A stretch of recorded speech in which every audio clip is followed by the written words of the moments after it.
Жалпы bir ayda пайдаланган этиңиздердин көлөмү канча? Ким ишенет сизге азыр канча берип атканыңызда? Октябрдан сизге канча килограмм астата көрдү? Бир дагы кагазы жок, журналы жок, ал кантип тамак алып келип атат, кантип азык түлүк берип атат. 8 килограмм эт көрдүм, эртеңиз болушу. Так, кана калган эт. Маш макарон ашыңар башка да. Бул камыр палоо деген сөз да турабы макарон ашыңар мындай алган. Бул жакта ремонт кылып атабыз. Не кылсак деп тамак жейдим. Мына отоплениесинен. Отопление неде? Автономный бөлүнбөйбү? Бөлүнбөйбү. Только электрический. Биринде канча эмеде? Поступление канча болот мисалы төрөтканага? Төрөтканага кээде вообще болбой да калат. Кээде бирек болуп калат. Патологияны алып, Патологияны врач жок. Siz özünüz ile жалгыз болуп атасыз. Ким төрөтөт? Акушерлер барбы? Бар. Канча акушер? 3 акушер бар. Регистрация каякта? Ооруп калыптыр больницага алып кетти. Эмне болду? Ооруп калды, кетти. Мен ооруп кеттим. Эмне кылышым керек? Кошо больницага кетишим керек. Мына кана келди.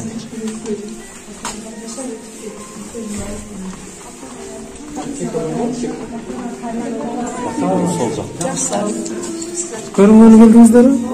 Эмне болуп атат? Грипп. Көрүп атабы? Жок, көргөнмөн очередтен мына коридорский деген отопление. Канча очередте туруп атасыздар? Канчадан? Жок, азыр элеке биздин күнү жашоолорубуз ооргандап келгенде 1 саатка жакын турдук. Очередтечи. Очеред ушундай көп экен, праздниктин күндөрү келгенде. Праздничный күндө. Эмнеге 1 саатка чейин кармалып? Ой, очеред көп болсо иштеп койбойт. Анан мына коридор сууга отоплениялардан иштеп коюш керек андайдачы. Келгенде азырсындай эле турат. Кыштын күнү эмне болот?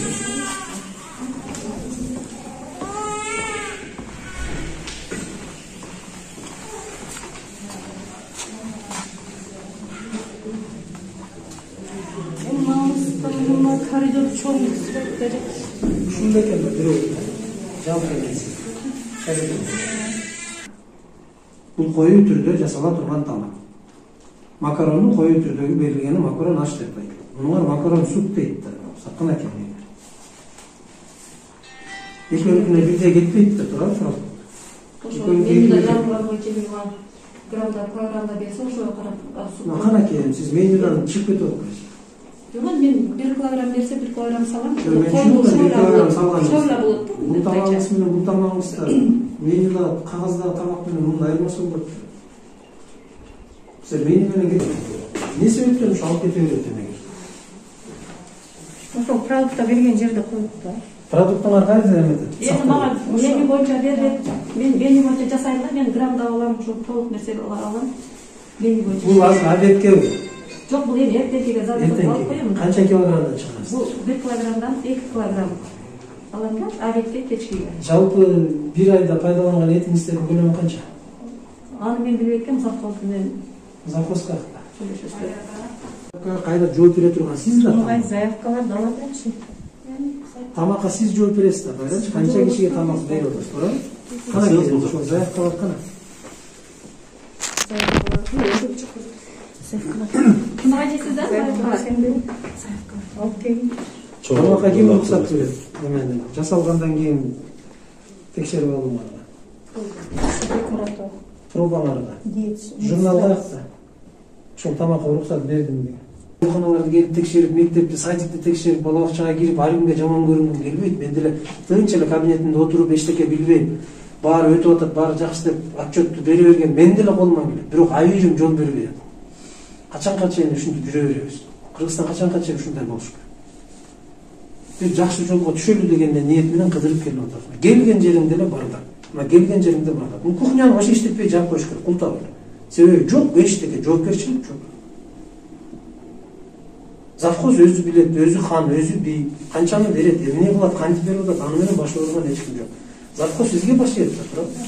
Муну карап койгон сиз жок. Жөн эле журналдардын баарын коюп, нумерация коюп, баарын коюп, күнүнө такылдатып сурап турсаңыз, ал эч жака кетпейт да, жооп берет да, ар бир майы үчүн ар бир килограмм Kum şekeri üçün, başkası üçün. Siz çakılvarsınız. Şonca söylüp otasınız, her çakılvarsınız da bezireyip durasınız. Çakılvarsınız. Çok da safhada hazır al bir jakta жүрөт. Понятно. Жумушта бар киши деген ал ашып кетсе 10 минутта жетип келет. Муну тартипке салгыла. İçindeki процедураны бүт тартипке салгыла. Складыңыз şu жерде. Кана бериңизчи журналды. Передвижение пардон. Берүүгө боюнча да бересиз. Kim işenet sizge hazır kança berip atkanыңызды? Таразыга тартып берип. Канакей кагаз кана мага.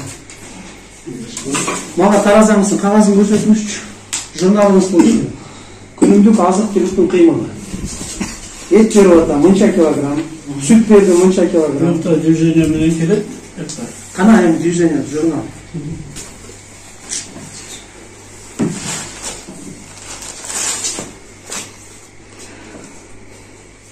Бул общий больницанын движениясы. Ушу больницада роддом менен терапияга беребиз да. Мага азык түлүктүн эмесин айтыңыз.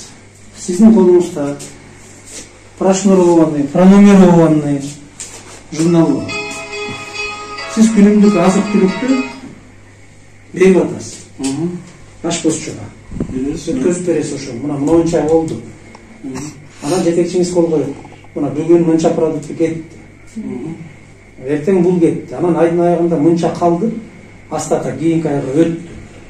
Отчетты биз ноокатка беребиз ошо. Жок, бүгүн эртең менен канча өткөзүп бердиңер тигиэка? Бүгүн азыр менюда атат да. Жок, ошо сизде гана, сиз канча килограмм эт өткөздүңүз, канча килограмм 2 килограмм эт өткөздүм. Ошо гана ошо кагаз. Менюда да. Канча килограмм этиңиз сиз азыр мына ноябрь айына накладной канаке? Канча килограмм эт алдыңыз? Мына накладной бериңизчи. 12 килограмм алган. Канаке. Накладной тапшырып койдук да, отчет менен. Каяка?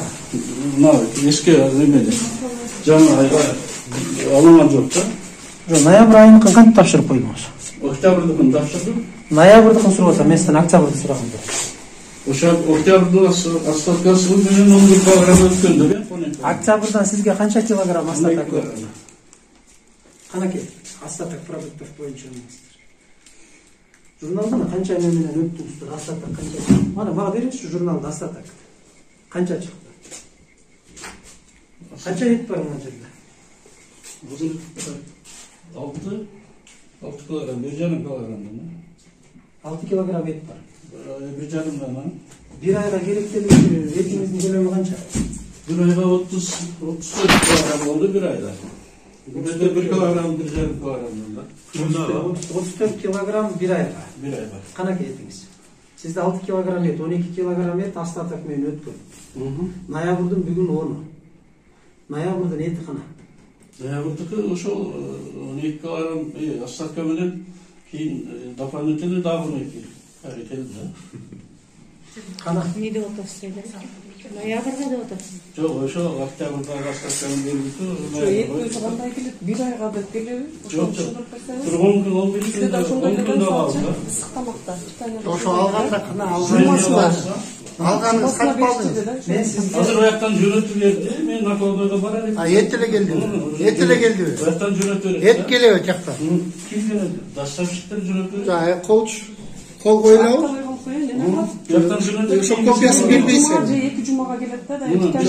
Кагазын бербейсиз ошо. Ben sizden ben sizge tenderden mutu aldım. Bana sizge et getirişim gerek. Ben sizge et tap geldim bugün. Verdim, buna gel. Sizin tenderden mutu algan etinin bölümü mınça, noyabr ayına buna sizge et. Bana nakladnoyunu berem. Buna nakladnoyu. Bana siz oşoğa kol koyup beresiz. Men aldım dep, anın firmanın ökülü men berdim deyip siz aldın deysiz. Oşo menen anan bular tirkeler. Anan al firmanın esi barat da anı buhalteriyasına ötkörüp. Al berip geldim deyip etti. Anan siz aldım dep turup özüңүздүн buhalteriyaga ötkörөsүz. Subota günü jönötürdü. Oy, noyabrдыкын эмнеге subota günü жөнөтөсүз? Noyabrдын бүгүн 10. Жоқ, бияка этти жөнөтүrdü. Et geldi, ben evi barıp alam da. Kana etiniz. Et biyakta. Men sizden 6 kilogram et көрүп атам. Altını hazır biyakta gününde ertengi benim. 2 kilogram et beripsiz, gördüm. 8 kilogram. Ertengi de yapırattı. 8 kilogram et gördüm, ertеңкиңиз тоғышсын. Қана қалған еді. Бары бар өте жетті. Қана айналайын, әке, қана еді. Önde 4-6 kilogram uyatta болып атады. Үйретіңіз керек бұларға. Эми азыр биз өзүнчө группаны билебиз. Тендердің жүрішін бүт, прокуратураның бүт бардығын алып, тендердің емені райондық больницаны, значит, емесін алышымыз. Райондық больница қысқа бөлім больница беріп атқанда деле қағаз күнін алып Жоқ, кеше суббота жөнелтіп еді, біз барған успет қылған жоқпыз. Жөнелтіп алып Бүт қашақларды Siz adından Fener'den tatlıdan çıkarsınız. Siz turist zorlanır mısınız? Yok, kimden et aldınız? Kim jönüydü? Ет ісіңе кім әкелді? Башқасы неме бар. Етті кім әкелді? Вообще, біз әйбеден райондан бөліп тұрып жөнелтіп. Жоқ, мен түсіндім. Кім әкелді сізге? Мына машинадан да жөнелтіп, таксиден алдым. Жөнеле таксиден жөнелтіп қояу сізге. Жөнелтіп, мен звонок қылып байланышып тұрмын да. Жөнелтіп, мен ала алайын. Ошондой боло береби. Булар таксиден эле салып жөнөбү тиги райондо. Жоқ, ол жеткириш керек өзүнүн милдеттүү жеткириш. Эртең бирөө отравление болсо ким күнөөлүү болот? Өзү жеткириш керек. Кече суббота обедтен кийин кеч болуп. Сиз азыр кухняга эмненин этин бердиңиз? Малдын эти. Кайсы малдын эти? Ошо документ менен берет да. Кана документ. Сиз кайсы малдын этин бердиңиз? Азыр кухняга биз барсак адамдын эти турат го кухняда. Ошол Кимден алдыңыз тияқта? Яқта вообще алып келіп центральный больницаға түшіреді. Центральный ким берип берет? Ошондон запас бөлме. Запускат берет, да? Жусуп деген запас бөлме берет да бизге айыл. А если сизге 20 килограмм ордуна 15 килограмм салыңыз?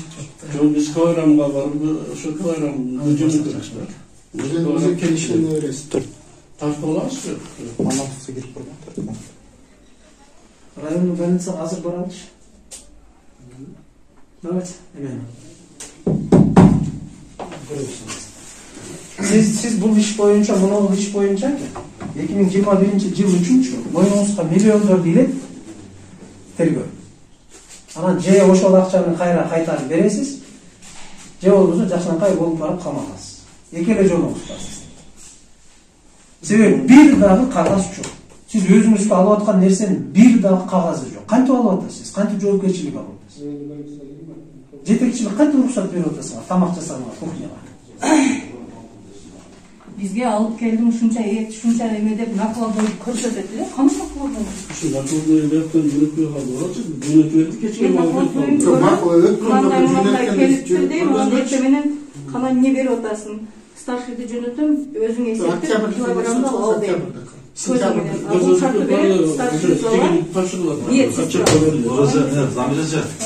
yetekçi katarın siz daha zor versiniz керек. Özünüz kadar alışınız керек bunlar. Sizde jurnal var. Yetişki sizge karaydı. Kanda yetişkileri, kanal balık bakıyordu. Бухгалтериямыз октябрдын отчетун таптакыр башкача тапшырып койду. Билжол. Салиева ооруканасы боюнча мага жыйынтыгын болду. Кийинки жумада полный билдириңиздер. Жанагы завхоз толугу менен иштен кетиш керек. Ал жерде иштегенге моралдык да окуган. Бүт бардыгын тактап, продуктулар канча кетти, кандай болду, эмне болду, бүт бардыгын чыгаргыла да орун алмаштыр. Анан ошол оорукананы арай. Оорукананы уят жанагындай кебетеси менен мына биз бардык.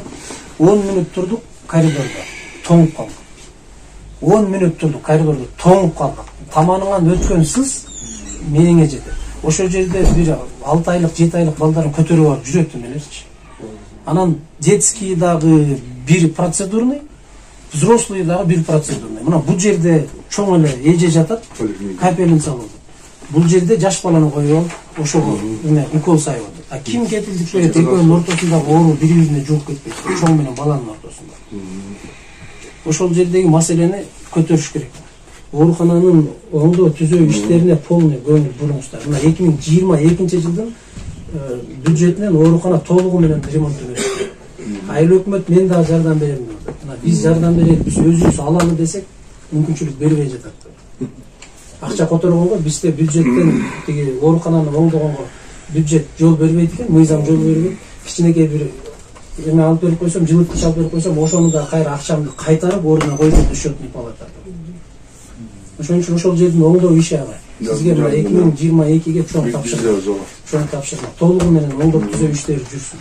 Уят жанагындай больница андан көрө ал жерге барган киши айыкпайт, ал ооруп кетет кайра. Кайра эле ооруп кетет, себеби биз өз көзүбүз менен көрүп келдик. Мүмкүн эмес ал жерде адам дарылаш мүмкүн эмес.